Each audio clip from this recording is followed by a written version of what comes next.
Blog Talk Radio.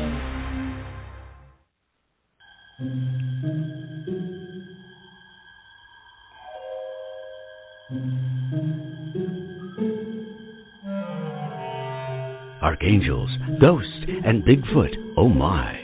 It's just another night for Supernatural Girls. Real stories, real answers to life's biggest supernatural mysteries. And now for another exciting interview with paranormal experts from this world and others. Here's your host, paranormal researcher Patricia Baker, on the one, the only, Supernatural Girls.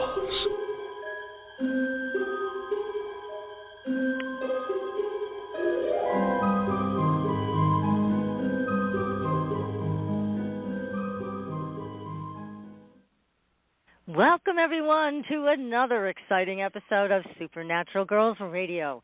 I'm your host, Patricia Baker. It is May 3rd, and I'm here with my co-host, PK, and, of course, a great guest tonight. PK, let's start with you. How you doing? Oh, I'm absolutely fabulous today. It's called trying to make this phone do what it's supposed to do. Or the people at the other end do what they're supposed to do. But that all fits because the month is all about communications, creativity, old stories, new stories, but again, the creative side taking a hit, positively and negatively both. So if we take a good look at what's happening right now, this new month is about creativity and communications of all forms. So the things to learn with the numbers, and what you can do for yourself is understand yourself, ideas of how to make plans, and tendencies that are revealed about the likelihood of what's going to go on this year. And I'm going to give you an easy way to take a look to see if your communication skills are good ones or somewhat problematic. Look at your birth name, first, middle, and last, and look to see how many C's, L's, or U's that you have in your name, because each one of those letters represents the number 3. And 3 deals with communication, and the more you have, the easier it is for you to communicate. So you can do that for yourselves and see whether you like what you see or not. And if you don't like it, then we'll take the next step. You can let me know, and I'll tell you how to somewhat fix it. It won't be perfect, but it certainly will help things a little bit. So I just thought that maybe we can do some trial and error through lessons of what's going on in the real world. You know, take a look at your given name at birth and take it from there. And if you're really interested to find out what year you're personally in, add your month and day of birth together, and then take a look at what the universal year is. That the universal year this year is a 7. So add those to it, and it will tell you what your personal year is. So it'll be fun to figure it out. And if you have any questions, you can always shoot me a message. I'll be happy to answer, provided it's not too long of a question. Okay? Yeah, that's terrific. And also, you have this information on your website, right? Yes, I do. There's some of it there. What the personal year means and all that. And so that is TriciaKirkman.com. And you can also find Patricia's website on supernaturalgirls.com. So either way, it's easy to reach her. And and PK, you're always so generous with your time. New information to help out. I said new information should be going up today or tomorrow. The gal that does it for me, bless her heart, was in Washington, D.C., and she just got back here to Tucson. So we're getting everything pulled back together again. We're walking the tightrope, folks. That's all there is to it. Yeah, we sure are. And I want to tell everybody, you know, PK is so generous with her time and her knowledge. So, you know, don't be afraid to send her an email, ask her a question, or schedule your own reading. It'll be well worth your time. That's right. Because I've learned a lot just from asking lots of questions, and you've answered them all in a way that I feel I have now new insight, and we need that. We all need new insight. That's important. And it makes me think outside the box when I get questions, because sometimes there's things that other people haven't thought of yet. Believe it or not, I know. there are new things under the sun. That's right. That's right. So it's nice to have that exchange with people. Oh, definitely. So we have a show I have been really excited about. I know you are too, PK, because definitely we got to see our guest, Debz Shakti's with us tonight. She's a quantum hypnotherapist and many other things. But we got to see Debz in action on John Yost's movie, Alien Abduction Answers. And it was a great film. We were so happy to have John on the show. But after we saw the film, you and I were saying, well, we need to get Debz on the show because she's the one who helps abductees and contactees retrieve memories, release trauma, and basically find out where all this fits into their life. So she helps a lot with the integration of something that's not easy to integrate. And she's a master at what she does. And John, he spoke so highly about Debz when he was here on the show, and so we're very happy to have Debz with us tonight. Now, I'll tell you a little bit about her before I bring her on. She is, as I mentioned, a professional quantum hypnotherapist. She's also an open channel offering other professional side services, including Energy Alchemy. We're going to find out more about what that is. ET Contact and Paranormal Experience Counseling. Now that, you and I have talked a lot about this. We feel that that's a group of people that have been neglected in the therapeutic environment. And here is Debz offering this type of counseling and help that is so, so needed. Now, Debz also hosts a long-standing local CE5 Contact and Consciousness group and is an active member of several international CE5 Contact teams, leading retreats and researching the infinite nature of consciousness. And she is the associate producer of the new top-rated film, Alien Abduction Answers. She also starred in it. And her work as a quantum hypnotherapist assisting John Yost, the filmmaker, as well as with all the experiencers in the film, is highly featured. She has many decades of professional service working with such people and many others seeking self-discovery and clarity about the nature of consciousness. Now, Debz was born with most of what she affectionately calls her superpowers switched on. Now, what others may call the PSI Gifts. She also cherishes a lifetime of daily, almost constant contact with the various forms of consciousness, including ETs, interdimensionals, orbs, celestials, ultra-terrestrials, and more. She has always perceived and has been able to live and work multi-dimensionally. So, Debz, welcome to the show. Oh, thank you, Patricia. Wow, what an introduction. It's my pleasure. I have been so excited about this show because I think you girls are just so rad. It's just so much fun to listen to your show. And I just couldn't wait for it. So thank you for having me on. It's our pleasure, really. As I mentioned, we've been talking about this ever since we saw the movie that John let us watch, and it was a great movie, and your part in all of it is very important. So tell us how, this is from birth. You were tuned in. So tell us what growing up was like. It was a strange childhood, let's just say. But I didn't know I was different really until it was time to go to school. I just lived a very beautiful, I had more than one family. I had other dimensional families that were overlaid in my physical family, and my parents just thought I was a really creative, imaginative child and put up with me telling them every detail about, what my other fathers and mothers and siblings were doing. And things that, like a 3 or 4 year old shouldn't know about, the world. But I was telling them that. And then I also had, types of ET contact, angelics, you name it. So I had a pretty magical childhood. But then, it's time to go to school. And and it got shut down pretty quickly, publicly. I wasn't supposed to talk about it.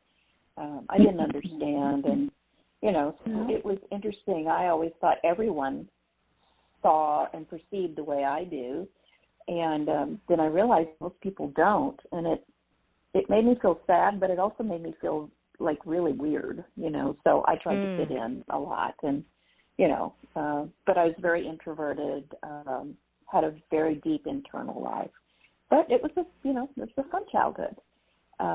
But I had a lot of experiences, especially with extraterrestrials. So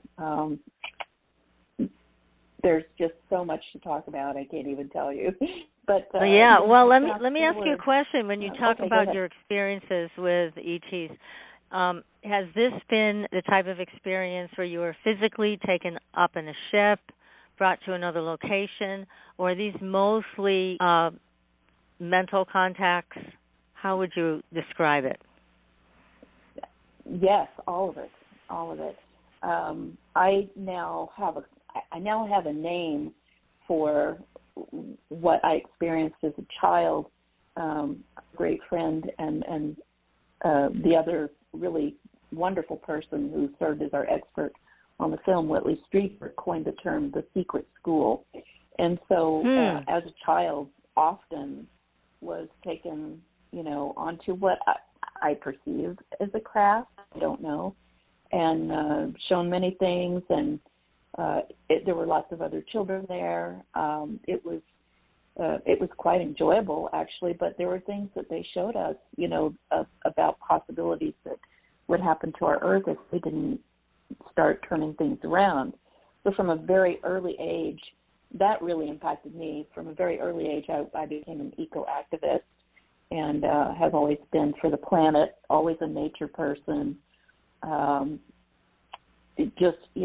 felt a deep calling to do something for the planet and for the planet's people.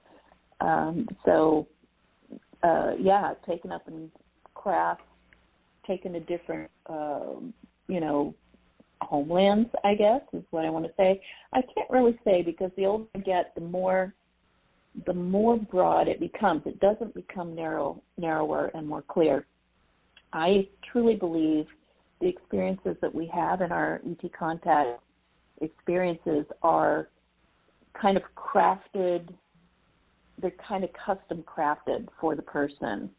If you remember John, when he was a child, he was taken to a place, but it was like a subterranean, like a cave, a giant cave by these beings, and shown screens, and pretty much it was the same thing. It was like the secret school.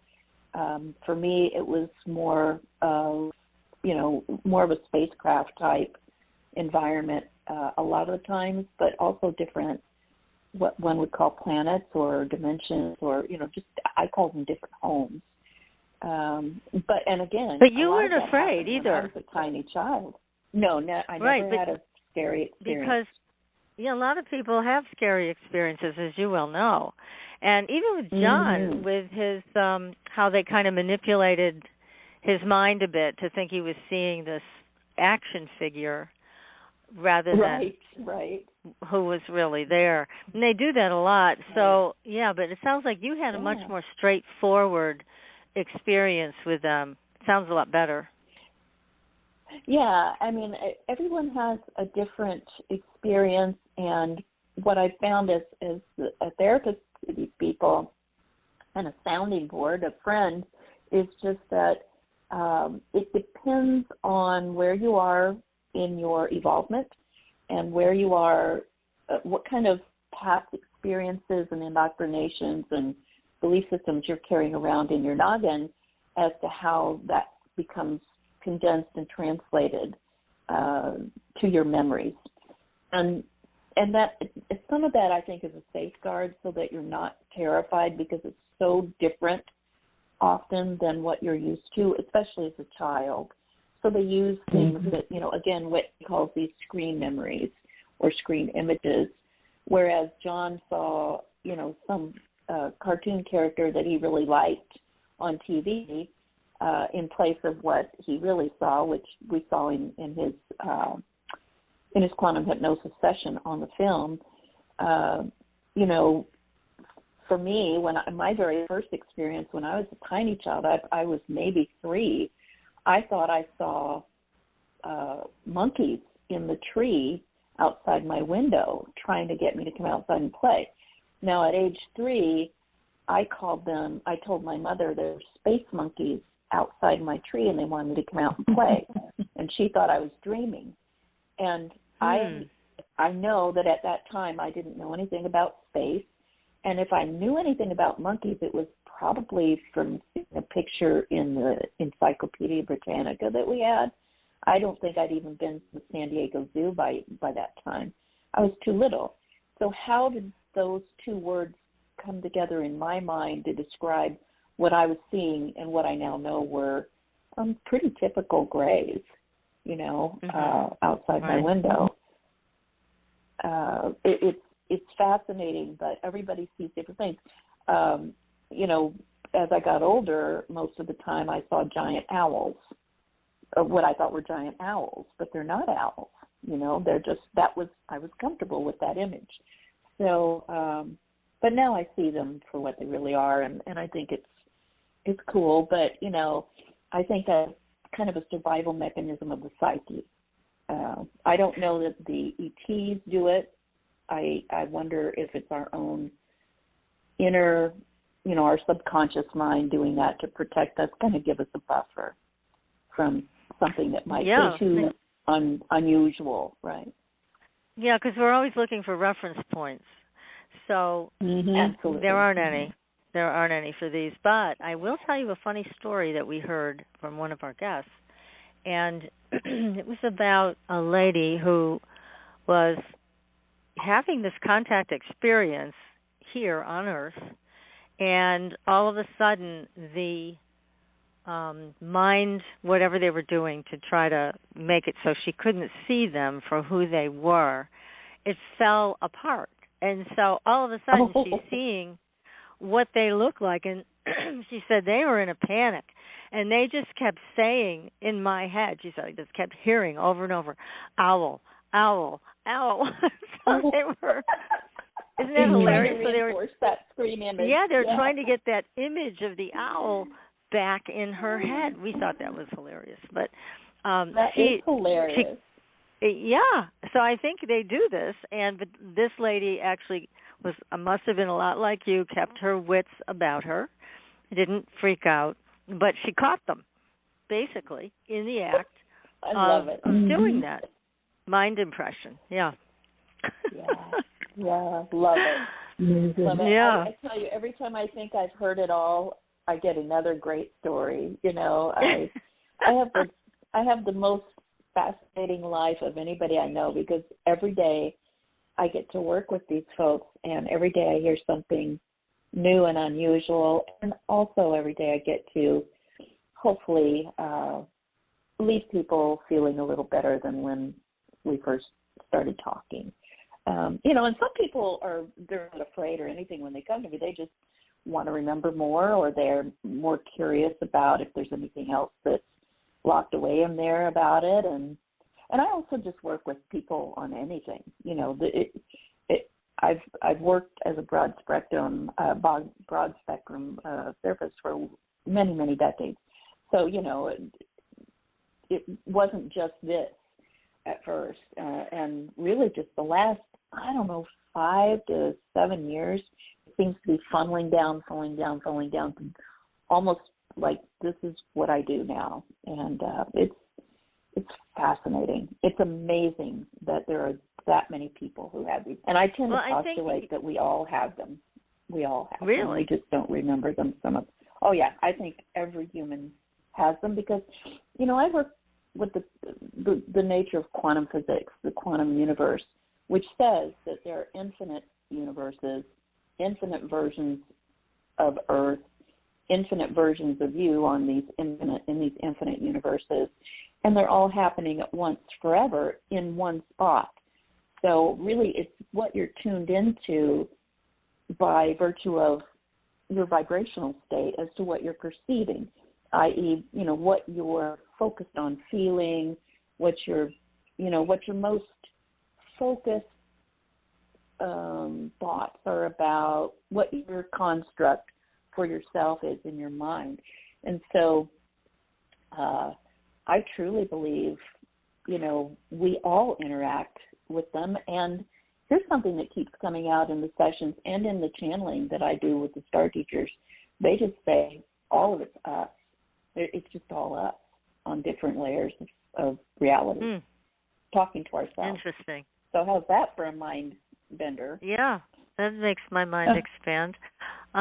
Definitely. And I can't think of anybody better than you to do with this kind of work because of your own experiences. So instead of a clinician, that is skilled at hypnosis or quantum hypnosis, I mean, if they haven't had the experience, then it's very different. You've had the experience multiple times, and I would think that in and of itself is very reassuring to the people that come to see you. I hope it is. One of my idols, if you will, I want to say role models, was the great John Mack. And he, as far as I know, didn't have those experiences. He longed to. But, and the great researcher, Jacques Vallée, he always said, I would love to have the experience. All I do is research it and report about it and write about it and talk about it, and bring people together about it. But so some of these people who are doing brilliant work or who did brilliant work in this field never have their own personal experiences. And it always egged at me thinking, if I wish I could have gotten a hold of them to do the work that I do with these people, just to see if really they haven't, or if they just don't remember them yet. So kind of fun to think about. Yes, exactly. Now, tell us, what is the difference between hypnosis, as we may know it, and quantum hypnosis? Very good question. Well, I started out with clinical hypnosis. I'm classically trained, but the bugaboo that I got into was, I came into this life with all these other gifts. I'm telepathic, I'm psychic, I can work with energy, I can perceive energy, and I'm very deep empath.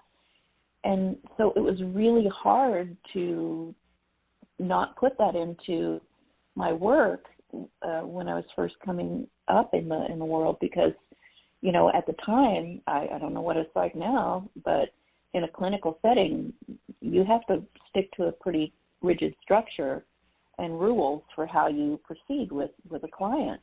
And, this is a very delicate set of circumstances that you're working with, a person's psyche. And so, back even back then, you couldn't even hold someone's hand or talk about past lives or anything. It was just not done. That was not considered a clinical setting. So what I wound up doing was stepping away from that and doing this work with all these other things integrated. I'm also a lifelong yogi, and so what I call quantum hypnosis, I kind of keyed that term about 40 years ago to describe the work that I do, because it's kind of an umbrella, using hypnosis with all these other things integrated.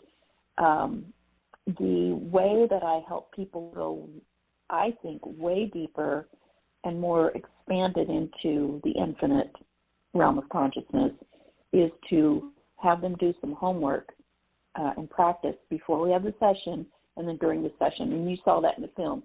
There's breath work, there's sound technology using a mantra, a sound, to kind of get your entire body and mind vibrating at a higher frequency brainwave state. It's called the theta state. Actually, it's lower frequency. It's slowing it down, way down, but it expands you into a more positive state, let's just say a clearer state of relaxed focus. where you're able to activate that little tiny pea-sized organ in our gland in your brain called the pineal gland, which yogis, mystics always call the third eye. I call it the cosmic satellite dish. When you do this, you get everything vibrating in your body at the same rate of oscillation. It starts to vibrate the tiny little rhomboid crystals that embedded in that little tiny gland. And when they all start vibrating at the same rate of oscillation, this is kind of technical, but it creates what scientists call the piezoelectrical effect. And it literally turns into a radio transceiver, just like radio. You can tune it to any frequency and pick up signals, or you can send signals to any frequency. It's the same thing that runs your computer. It's the same thing that runs your phone. Any electronic device runs by virtue of crystals vibrating at the same rate of frequency. So we do this practice. I have people do this as homework before their sessions and get, proficient at it, and then we do it before we go into the session proper together, and it primes the pump, so to speak, so that they literally, we just set the intention that they are going to visit whatever they need to visit and see it clearly and understand it and be able to utilize that to bring clarity into their life and purpose into their life. And if they need healing. But that's how it works. And that's what makes it more different than clinical. Yeah, it sounds like it really includes so many other aspects of healing and health and wholeness. Mm-hmm. And for your abductees, a lot of people have mind wipes, apparently, and they don't remember much of what happened. Now, these mind wipes, I've been told that it's done by the ETs. Is that your experience also, that they're the ones that do the mind wipes? We're not doing it to ourselves, so to speak, but they're doing it. It's both and other humans sometimes. So I will tell you that I've worked with people who have self-buffered, I like to call it that, where they kind of, compartmentalize things until they're ready to remember them, if they ever are. And also the beings that they're dealing with may put them away in a little cupboard in the psyche until such time that it's perfect timing, and something will trigger them, just like something triggered John in his story, to remember more or to ask more questions. Right. And then there's a third set, which I don't really like to bring up, but I'm just going to say I'm getting a lot of people nowadays. I'm shocked at how many who have been the subject of my lab activity, of, the DART program activity, where there's been mind control stuff done with them, and they've had little programs put in to have them forget about what they were doing. But the good news here, and people always call and say, I can't be hypnotized. They've wiped my memories. They've locked my mind. I have a program that disallows me to be hypnotized. I've never found a person that can't be.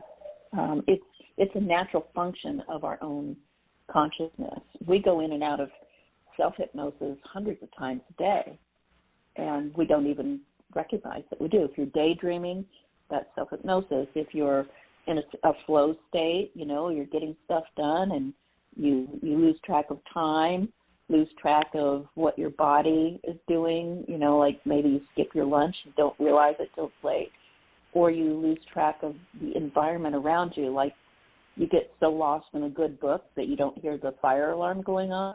That's self-hypnosis.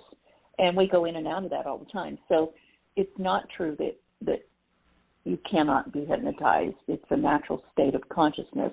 It's just that people have to learn to trust that they're going to be safe, that it's going to be okay, that they are going to have someone who understands with them every step of the way, and that they're going to have a positive outcome at the end of it. So that's kind of my job on my end of it.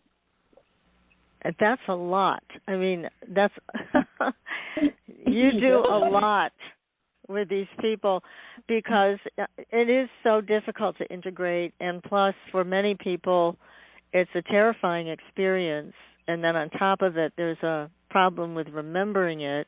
So people are at the effect of what they don't remember, and so unlocking these memories is crucial to their healing. It's crucial to their healing. The incredible thing with this, though, is that once you can see it clearly and objectively, I tell people, I'm the editor of the Cosmic Newspaper, and you're my star reporter, and I'm sending you on an assignment, and what I want you to do is call it in and report to me what you're observing, objectively. You don't have to feel it. You don't have to worry about it. You're just reporting it to me. You're narrating the whole story to me, and I might ask you more questions so that you can widen the scope of your perception and give me even more information. But once they see the situation clearly without any filters, the healing really does, it happens on its own, because it's like it dissipates all of the negative structure around it, if there ever was any. Mm-hmm. Well, that sounds effective. PK, you had a question? Yeah, many times we don't feel that we're able to be, shall we say, put into a state where we can remember these things, or we just assume that it's not real. What do we do to actually take a look at what's transpiring around us and letting it be known that it is actually taking place? Are you talking about in your everyday life? Well, we have ideas or we have feelings about things that we're in another area or compartment of life, shall we say, and we're unsure. We think it's real, but then we think, oh, no, that can't possibly be. How can we take a look at what's really taking place and allow ourselves to believe what we're in touch with? Well, two things, PK. Number one, anything that you can think about, you've already created. It's already real. Just which frequency are you going to dial into to focus on and pay attention to and explore, okay? So if you can think it's real. And then the second thing is, if you volitionally want to look at things yourself, I even have a tutorial on my website, on my YouTube channel, that teaches people the same process I teach my clients. That I call it quantum consciousness pineal gland activation. That what I was describing to you, you can do that or any number of practices to get yourself in a quiet, relaxed, meditative state, and just trust that whatever you get is real, and there's nothing to be afraid of. It's all you. You're creating it. I'm sure, the power of the imagination is your greatest superpower. I'm sure as a child you were told, like I was, stop imagining things, quit making stuff. Well, there's a reason why people tell you that, from the top down. Your mom and dad might have told you that because they wanted you to focus on your math homework, But from the top down, we are programmed to believe that the imagination and making things up, in quotes, is a frivolous activity when, in fact, we're literally describing who we really are, which is the creator. We are the creator of all, of everything, of all reality. What you think and feel is what becomes your reality, depending on where you put your focus.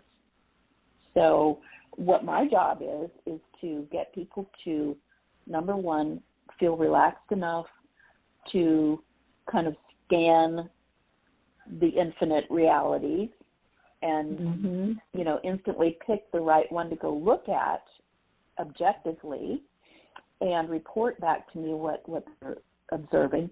And then number two, to trust that it's real, because it's all real. And I think all of this work, I think everything that we go through in life, all the lessons that we have in life always lead back to one thing, and that is to trust yourself. Trust yourself.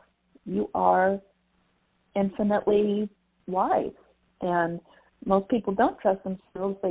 They've been programmed to be outward referring, and they don't trust anything unless an authority figure says it outside of themselves. Even though they may be thinking it within themselves, they don't trust that inner voice until someone verifies that from the outside. So I like to tell people I always listen to the voices in my head, and I do just what they tell me to do, because it's usually my higher self telling me. That's so adorable. Right? I love that. Yeah. Heaven and agree. If I'm going to say that to the wrong person one of these days, and I'll wind up, in a padded room. But that's with okay, the white coats coming for you. I know, really. Yeah. I'll be able to meditate more and travel more that way. So, yeah. It's all good. Let me ask you, when, you've seen, I'm sure, hundreds, if not thousands of people who have had these experiences. Are there any that stand out in your mind that were particularly traumatic for the individual? Oh, gosh, yeah, so many. And I think that, again, is because we have been brought up to kind of, how do I want to say this, absorb what our culture tells us is reality. And, people in our age group and down who are on the earth at this time, most of us grew up on, movies and storybooks and stuff that tell us that not just ETs are scary and trying to come invade the earth and eat the babies and all that, but really, if you look at our culture as a whole, as a global culture, what is the underpinning of our belief system is anything or anyone who is different than you and believes differently than you should not be trusted and is probably out to get you. And that's the whole, ball of wax as far as why we're in the state we are, why we're kind of stuck in a negative loop, if you will, of war and greed and control, because people don't realize that that's not true. Just because someone has a different color skin or a different belief system doesn't mean they're any better or worse than you. They're all just individuals. Listen, I think, though, tell you what. Okay, ahead.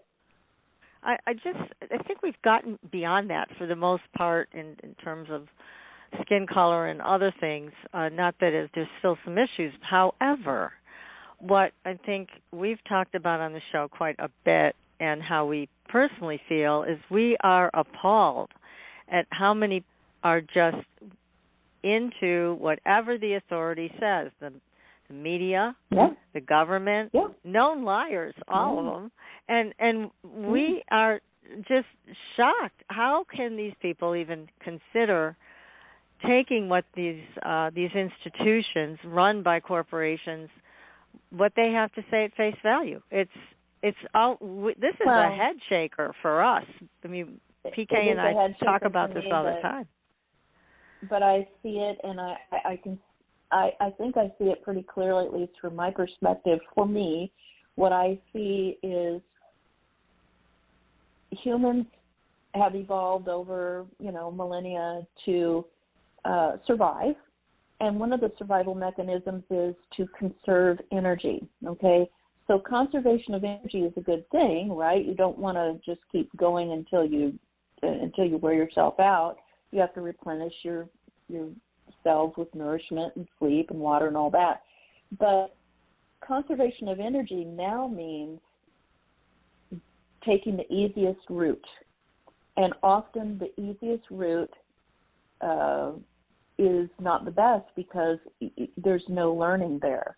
You're giving away your power when you take the easiest route, which is to listen to what some guy on the news says is the truth, instead of really going within and asking yourself, does that really feel like the truth to me? Or, telling you that the sky is red instead of blue when you're looking at it and it's blue, but you believe it because that guy, has 3 more degrees than you do, and so obviously you don't know what he knows. So I believe that's what's happened, and in our culture now, we've become so,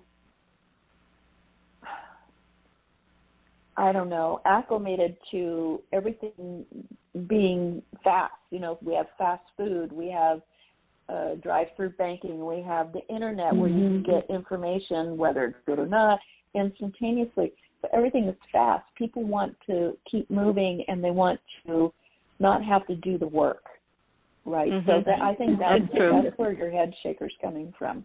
And what I wanted to say a little bit, I wanted to say a moment ago is that what I found in these sessions and what I found, because the messages are not just coming through about their lives, these other realities or these experiences, but as you saw in the film with John, we always go and talk to the higher self, which is kind of that highest frequency being that actually is the accumulation of all information, what you might call source or God or whatever, but we always visit with that being in these sessions, and every time the information is still the same, and a main message that keeps coming through is everything in life is neutral. It has a neutral value until an observer perceives it, and the observer labels it as negative or positive via their own past experiences, their belief systems, their indoctrinations, and so forth, that color their perception. So it's how you look at things as to whether it's good or bad. Some people can look at the ocean and say, oh, that's the most beautiful, glorious thing on the planet, and others will look at it and be terrified because maybe they lived through a tsunami and it tore up their town and killed their parents, So everything is neutral until we give it a value. And I believe that the easy way out, we were talking about, is to apply value to something that someone else told us is the value, So that political party is bad, or that country is good, or that food is terrible, or that, whatever. Just insert variable here. Well, that makes sense, but let me ask you this. I mean, there's been so many abductees and women who've talked about having eggs taken, and I mean, that doesn't sound like such a great thing to me. I know I'm putting a value on it, but it does sound like it's invasive, and it's taking something away from women. I mean, we all have only a certain amount of eggs, and that's it. So how do you approach that with your clients? Well, I've had many female clients and male clients who talk about, males have had their semen taken, okay?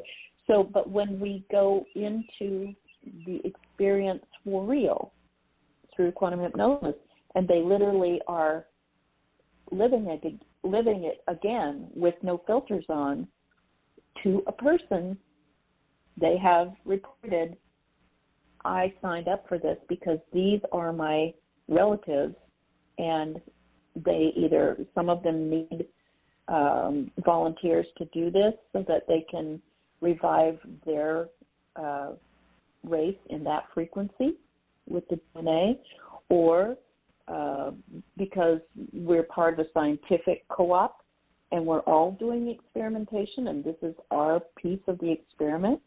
It's incredible. So it's not, with all of these thousands of people I've been working with, I really can't ever remember one who came away saying, I still feel violated. They did this to me, and I didn't ask for it. In their human mind, in their human consciousness, which is a tiny little flash drive of information compared to the cloud, which is what you really are, containing all the information. But in your little human brain, it can only contain so much information. So it compresses it down to understandable symbols, and those symbols are then, again, translated by virtue of the way you believe and experience. Mm-hmm. So when you're walking around in a culture that has had 1,000 movies and books thrown upon you that say that, you know, the hybridization program, for instance, if you want to call it that, is an evil race trying to take our DNA and our eggs away from us and all that, and we are violated with anal probes and all this stuff and experimented on, and it's a horrible nightmare. Well, we go into these situations in quantum hypnosis, and, yeah, they're doing things medically sometimes and experimentally, but to a person, they volunteered, and they're part of a scientific team or a family unit that's trying to, like a civilization, that's trying to do something either new or revive something that was almost lost. So I might be crazy, but that's a lot of people coming to me for something that they thought was one thing and always coming out the other side saying it's something else. So I don't know. Does that give them more peace when they come to terms with that? Absolutely it does, because then then what happens is when we talk to the higher self at the end of the session, the higher self pulls all this together. It ties it all together and brings it into a context of why did all this happen? Why am I remembering this? What does it mean for me now? Why am I here now? And it always is a call to action for what they're supposed to be doing in this life. It brings so much illumination to everything that brought them to this point, and it plays a great deal into that narrative. It's very complicated sometimes. It's very rich and full in the storyline, but it always is a call to action. No one comes to this work that has not had that be the reason why they came.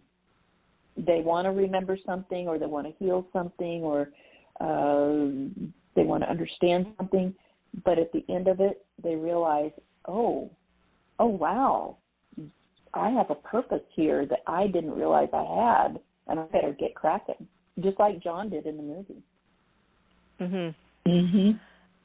Right. There is so much to this whole field, and I'm really so happy that you're here talking with us about how you work with people, and you obviously give them a whole level of safety they haven't had before, and then you help them integrate it, because this is very hard to integrate. Again, very few reference points for that, a lot of cultural derision still about this.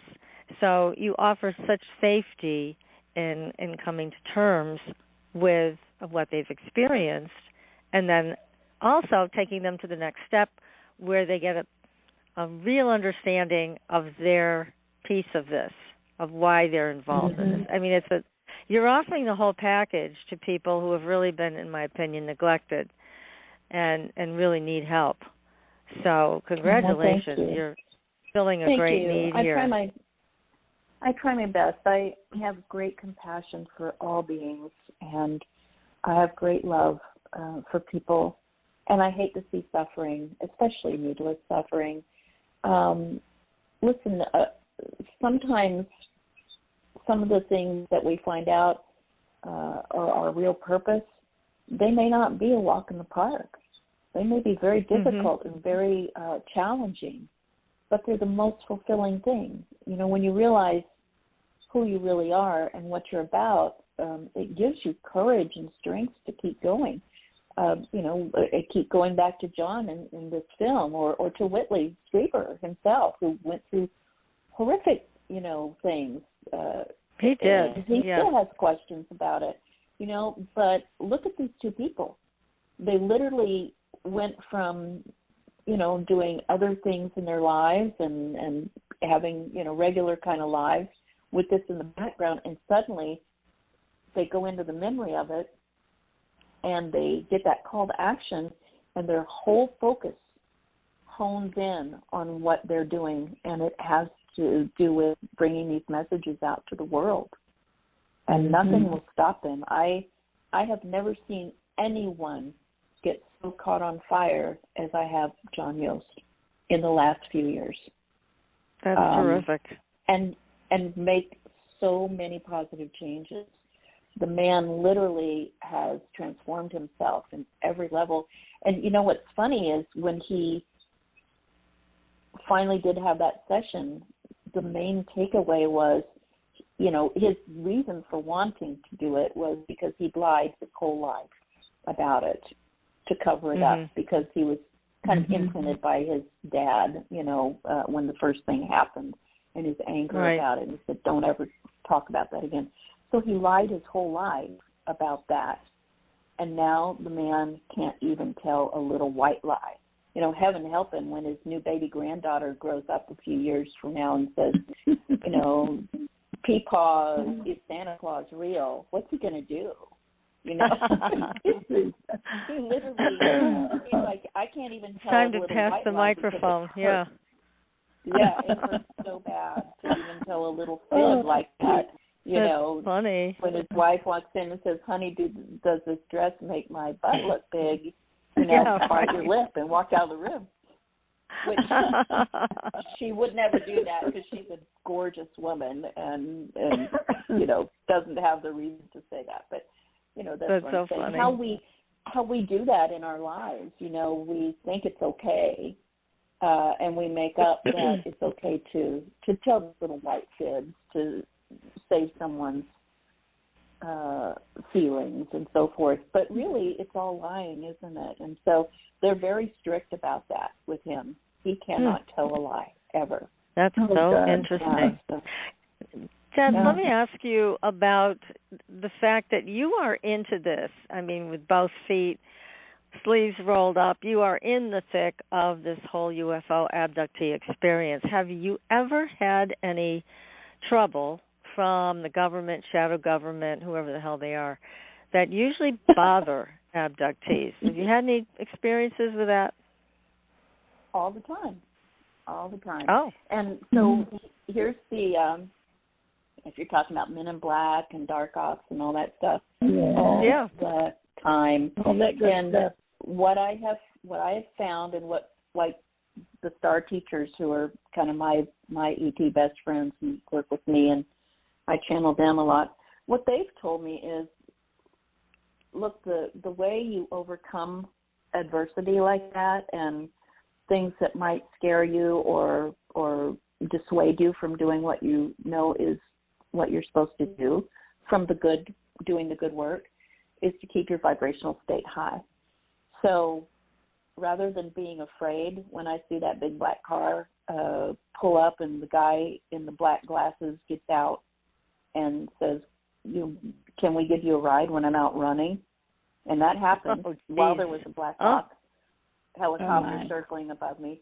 Gosh, how intimidating. I say, no thanks, guys. I'm happy. I'm fine.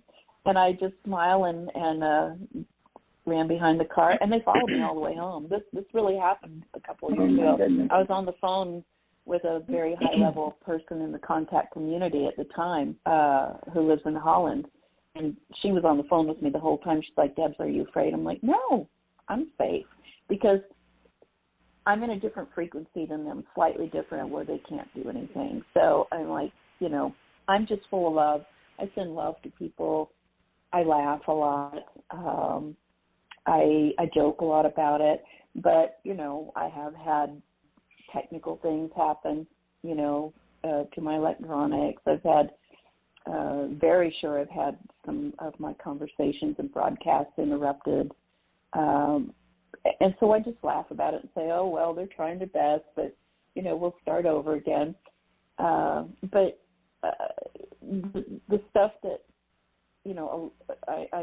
I alluded to a little earlier, where I'm getting people who really were, like some of the Montauk Project children and the MyLab people, people who were subject of MK Ultra and things like that. I get a lot of these people now, and they're terrified. They're terrified to even talk about it. They're terrified to talk about it on the phone even, because they're sure they're being tapped. I'm like, you know what?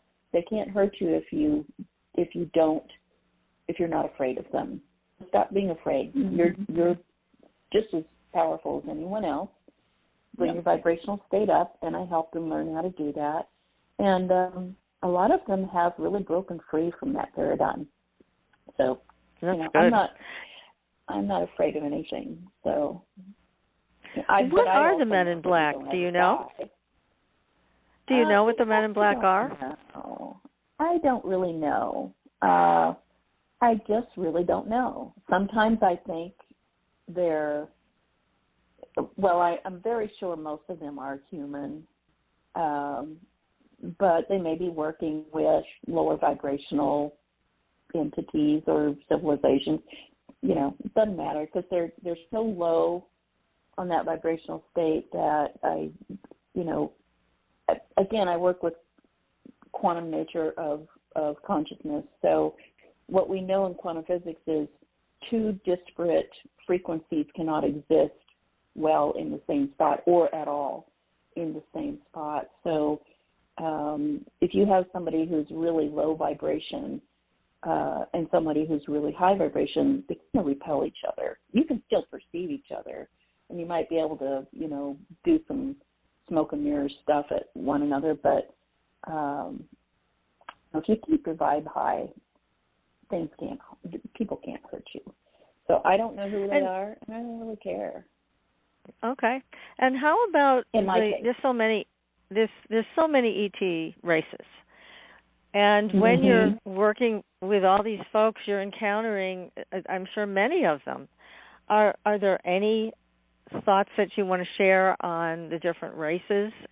And I know a lot of people say reptilians are bad, and then other people say, well, there's good and bad in everything. So what are your thoughts on all of this? Exactly. Again, life is expressing itself on an infinite spectrum of expression, from the lowest vibrational state to the highest vibrational state, and it's all just life, and it's all just you. I think Edwin Schrödinger, the great scientist, the great physicist, said one time, there's only one mind in the universe, and it's you, and all the reflections of you. So I believe that in this place, third-dimensional Earth life, human Earth life, we have built this construct. It's kind of an experimental science lab to play around with these concepts. What I've been shown and what I know is that most of the cosmos lives pretty harmoniously. But are there lower factions of every civilization and higher factions? Of course. John has talked ad nauseum about this. We send a spaceship, a rocket with astronauts from Earth to Mars, and the Martians, greet us, and the astronauts start to get out of the spaceship, and one is from Sweden and is a scientist, and one is from Africa and is an industrialist, and one is from the United States and is a person who is seeking expensive minerals to exploit on the planet.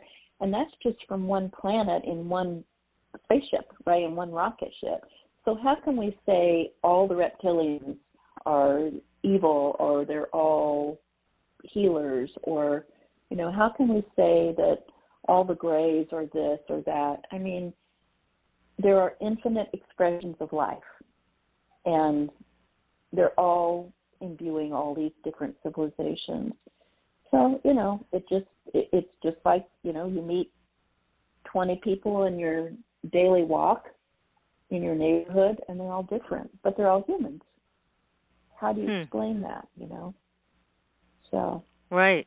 And how do you know who to stay away from and who to befriend? Right. Well, I like to take people at face value, and I always surround myself in love and a high vibrational state of divine light, and I transmit that all the time. So even if they do mean me harm, they're bouncing up against my vibrational state, and that repels it, sends it right back to them, infected with that. So I tend to tell people, surround yourself with that. I call it the impermeable bubble of light and love. And I actually have a tutorial on my website and on my YouTube channel that tells how to do that. We're going to get to that because I want to tell people, Debz, how to reach you and more about your services, but I have to run this quick commercial.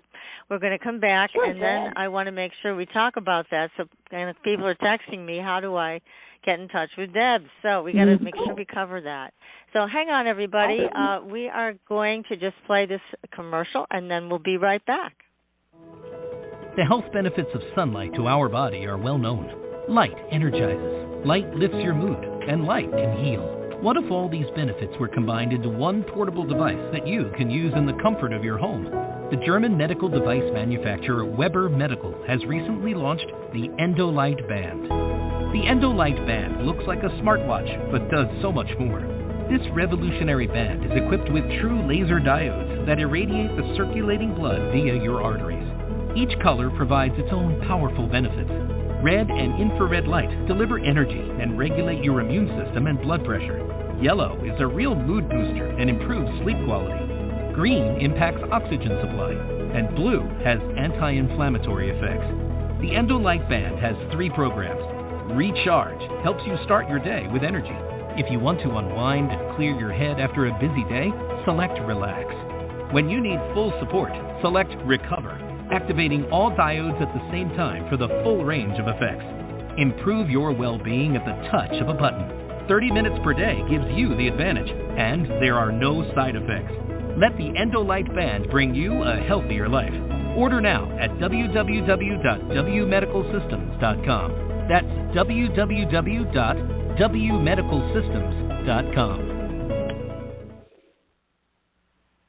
Welcome back, everyone, to Supernatural Girls Radio. PK and I are having a wonderful time tonight, as I'm sure you are, listening to Debz Shakti. She is a quantum hypnotherapist, a channeler, many, many more things. We're going to find out how you can get in touch with Debz. So, Debz, tell us, what's the best way to get you? Okay.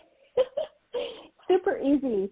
Every way to contact me has that name in it. So it's the website is debzshakti.com, DebzShakti.com. My Facebook page, Instagram, TikTok, LinkedIn, what am I forgetting here? All of those things. They're all under Debz Shakti. And YouTube channel, Debz Shakti. So it's very easy to get hold of me. You can connect with me through the website or through any of those social media channels. And I love to hear from people. I love people's stories. And like I said, I'm just here to help. And, yeah. And you offer other services. You don't have to be an abductee or a contactee in order to contact Debz. No. And because you offer other services, you're doing all kinds of psychic work for other people and channeling. So if you could talk a little bit about that and tell them what that is like. Right. I've always, because I have been able to perceive and work in the different dimensions consciously, that's how I attribute my psychic and telepathic gifts. I don't know how else to explain it. It's just I can connect very easily and do medium work and all that stuff. But so I offer that, and I have always been a channel. I didn't know that's what it was until really, I think the late 70s or early 80s when I first read Seth Speaks by Jane Roberts, Oh, yeah. And I learned about channeling, and then Ramtha, and, go on up through the ages, and people are connecting and allowing themselves to be the verbal mouthpiece, for instance, of other beings who give wisdom. So I'm an open channel. Beings speak through me all the time, and sometimes we know who they are, sometimes it doesn't matter. The higher level ones always say they don't have a label because they've evolved past that egoic need to have a name. But the biggest group that I channel most often are called the star teachers, or just the teachers. And they were very adamant when I asked, what's your name? They said, we don't have a name, but people kept asking, and so they said, you can call us the teachers or the star teachers. But really they say they're us on a higher level. Or if you can't get your mind around that, they're us from the future, reaching back down through the timeline to remind ourselves that we actually do succeed in overcoming all the negativity and greed and competitiveness of this paradigm that we're in right now, and that we do live harmoniously. We do eventually go off and explore the galaxies and the other dimensions, and we become way more than we ever dreamed. So that's fantastic. I do that. That's great. Yeah, I do that work a lot of the times. They speak. We do a lot of global transmissions for free over live feeds and stuff. I do that many times a year. And people can join your CE5 contact teams. They can do that. Oh yeah, absolutely. Okay. Absolutely. In fact, I do retreats several times a year in different places where they can actually come and learn how to do it and start their own groups. And this is the work that we've all been charged to do, is teach people how to initiate contact with these beings. It's different than having it, quote unquote, happen to you.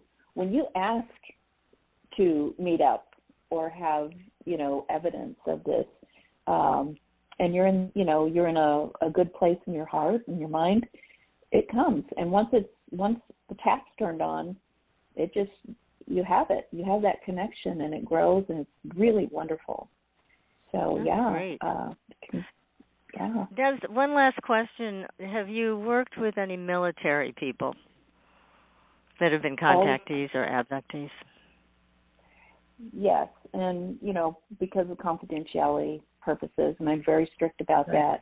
I'm not able to say who, but you would be very surprised at who I work with.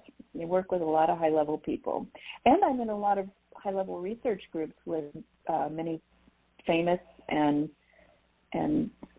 top secret research scientists. So I live a very happy, exciting life. But as far as military and political and even religious leaders in our world, I'm working with all of them. So no kidding. Very interesting.